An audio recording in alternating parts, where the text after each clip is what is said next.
it, guys. It's here. Whoa.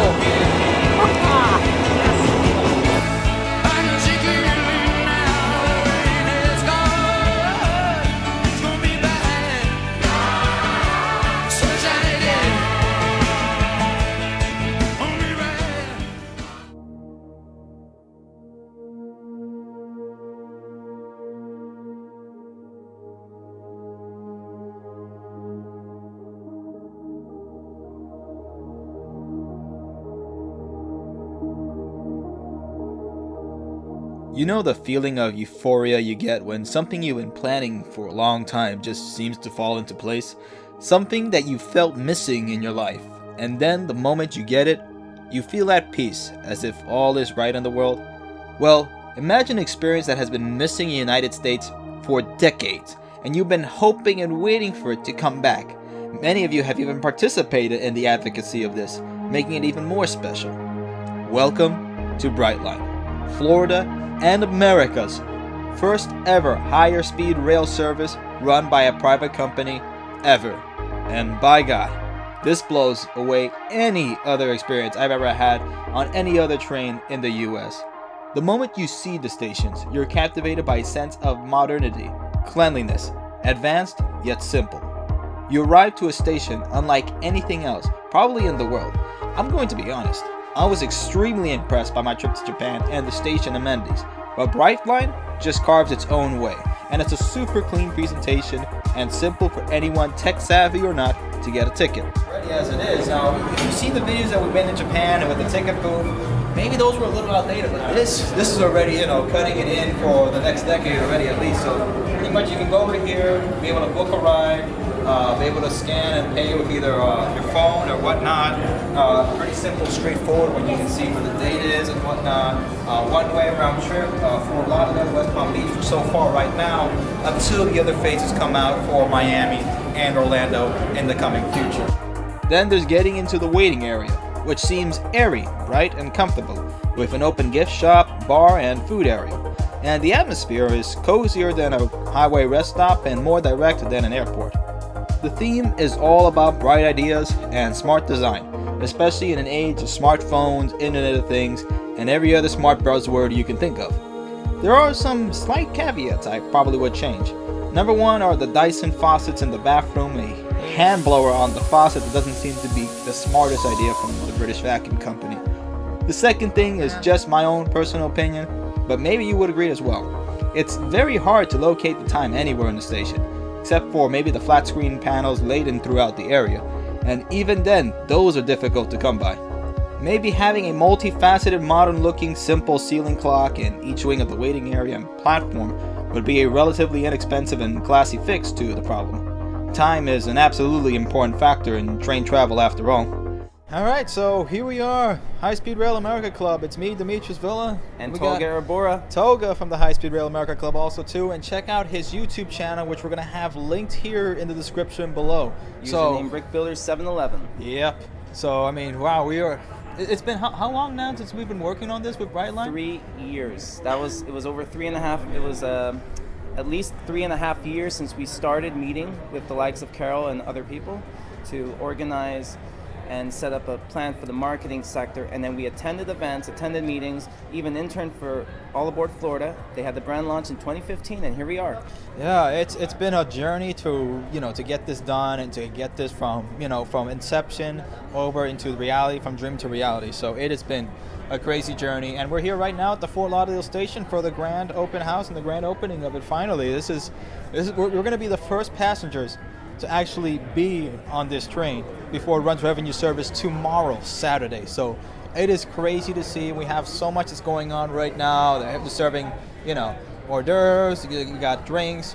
You got photo booth also too as well. I mean, this is crazy. So you guys are gonna see a whole bunch of things also too as well, and we're gonna be filming this. So it's gonna be really fun. But I mean, Toga, this is great to see. Oh, absolutely. Look at this. Fort Lauderdale, West Palm Beach.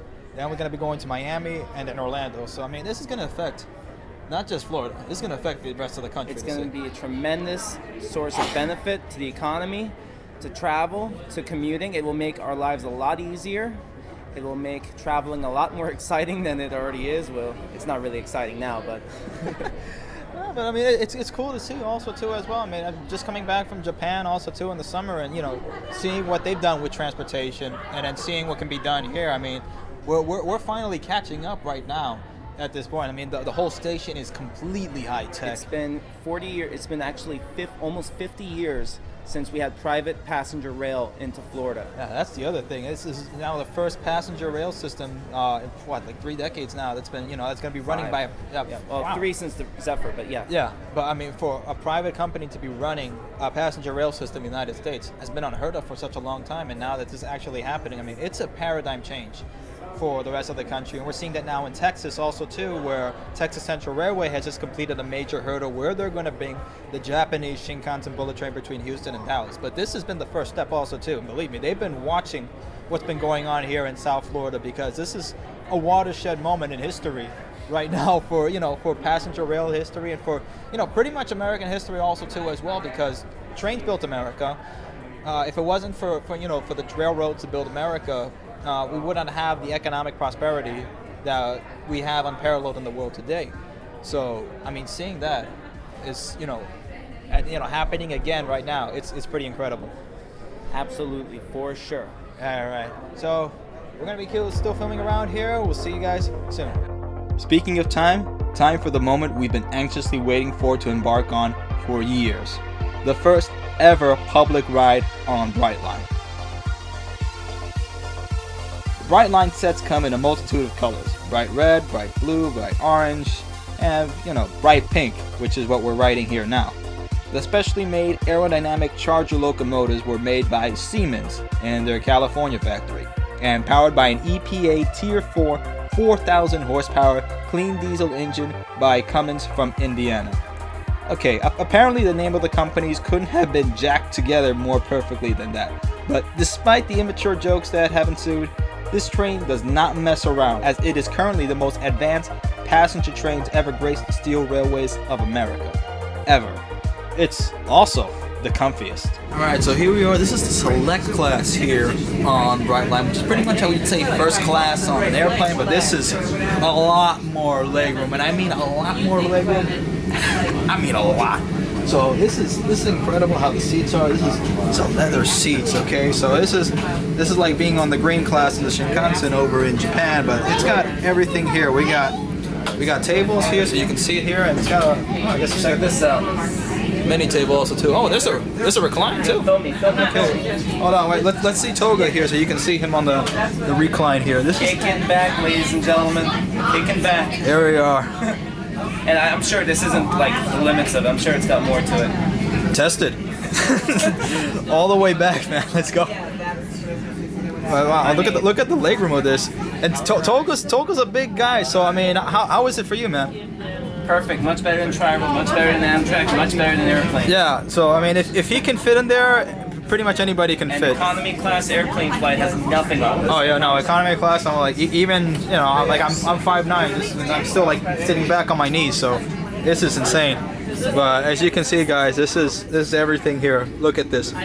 The cars are separated into 2 separate classes: Select and Smart Class, which are first and economy respectively in non-Brightline vernacular. In Select Class, you gain more legroom and first class service to complimentary snacks and drinks, while Smart Class still has some very snazzy seats. We tried out both for the viewer's convenience, and I didn't really feel any difference in seating quality and comfort. Both seats are easily the most comfortable in North America, and actually, I prefer them over Japan's Nozomi Shinkansen seats. Way to go, America. We finally beaten the Japanese and Europeans on super-sized leather seats, and frankly, we'll keep it all. The aisles are another major selling point on Brightline, with a wide width to allow wheelchairs to safely access in, and if you've noticed, the train itself actually has a gap closer when you enter the train, and is level to the platform, unlike Amtrak, which requires climbing boots and ice picks to mount.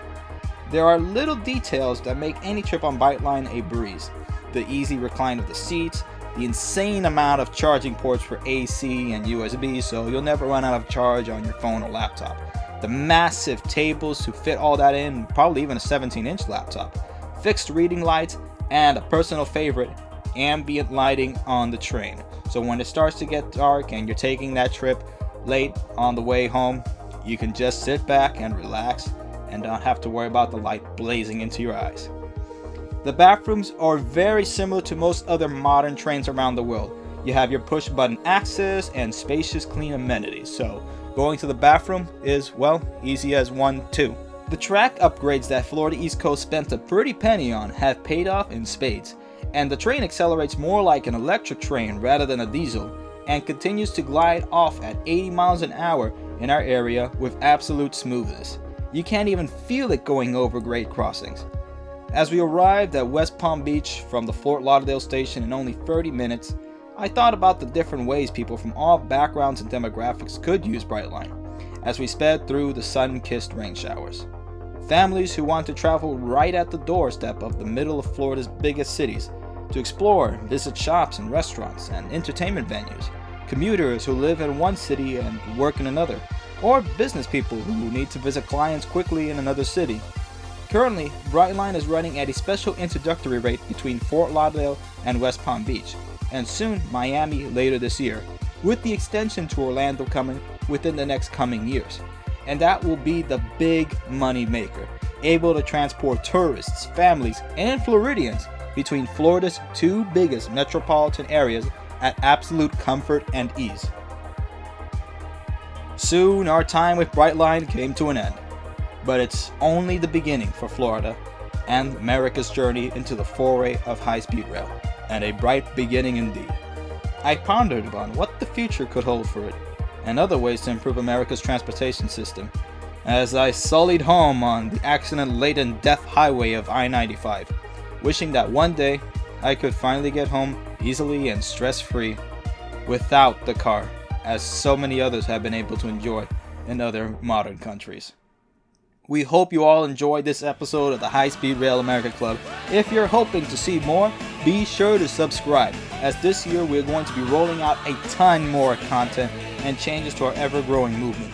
If you want to support us even further, be sure to support us on Patreon so we can bring higher quality content to the station right on time.